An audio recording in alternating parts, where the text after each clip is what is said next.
This is Amanda. This is my share for the embodiment exercise with the inner helper. So this is my inner helper that arose. That makeup. It's a white peacock that's embodied with white, and then there's a little rabbit at the bottom, and the peacock has these muddy feet. And,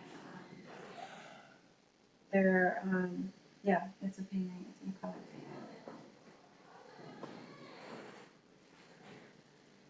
So the process for me to create the helper was fairly familiar to me because I work as a painter. I'm working with kind of a blanked out mind. I call it mushin, which is Japanese for no mind. And so I have a lot of practice kind of getting into this, what people call imaginal realm, but I don't really even think it's an imaginal realm. I think it's like actually getting into our bodies. Um, so I'm able to tap in to that higher power. I've also had that experience with meditation, being able to tap into parts of myself or kind of that they're helpers. I don't really call them helpers. I think it's just parts of me, things that are embodied in me. And so it's a nice reminder and nice to be given permission in the context of coursework to be doing that. What it felt like being the interviewee versus the interviewer. Um, so I felt really honored to be working with Kelly's um, helper, which was her little girl, her inner child. And I felt like my little child really showed up to support and encourage her little child who was really dealing with some anger about being ignored. And I felt like I was able to really understand her and make suggestions for her so that when she was going back inside the grown-up Kelly, that she could have maybe a stronger voice and had some tangible things she could do to create more balance in Kelly's life. And that felt nice. And I did an exercise in the beginning where she felt like she was just too stressed out and she couldn't get in touch with that part. And so I had her do a visualization that she was outside, sitting on a blanket on a sunny day in a field. And I went over and there was a flower and I invited her to interact with the flower and she picked it. And then there was a swing and I told her if she wanted to, she could go swing. And so that was kind of making her feel comfortable and kind of bringing that part back to the surface. And that seemed to work. Really well. Um, for me, as the person being interviewed, I wasn't sure what was going to happen because my part seemed very nonverbal.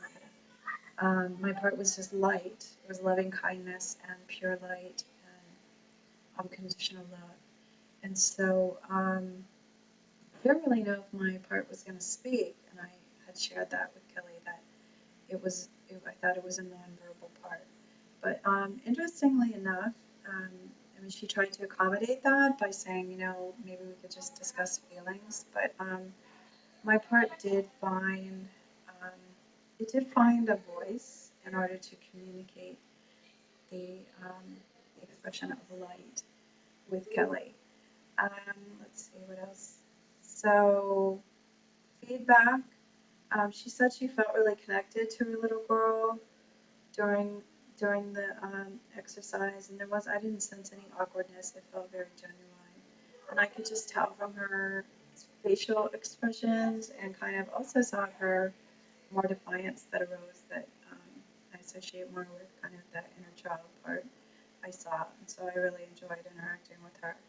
Um, and and also, I think she had a good experience with it. She did say that at one point she kind of felt like tears welling up. Certainly for me, I did experience some tears and really feeling like I was getting, um, this the light that resides in my chest was able to come forth and really say like I'm here for you, and it felt very loving. How do I think I can use this going forward? Well, I think that I need to use it kind of in my self-care. When I'm feeling triggered or something maybe shame, something arises for me. This is something in my toolbox where I can kind of maybe go down in an elevator from my mind into my heart space and kind of just be bathed in the loving kindness of the white peacock and the light. And so as a self-soothing, self-regulating method. And I can definitely use it in my art studio as well, creating artworks.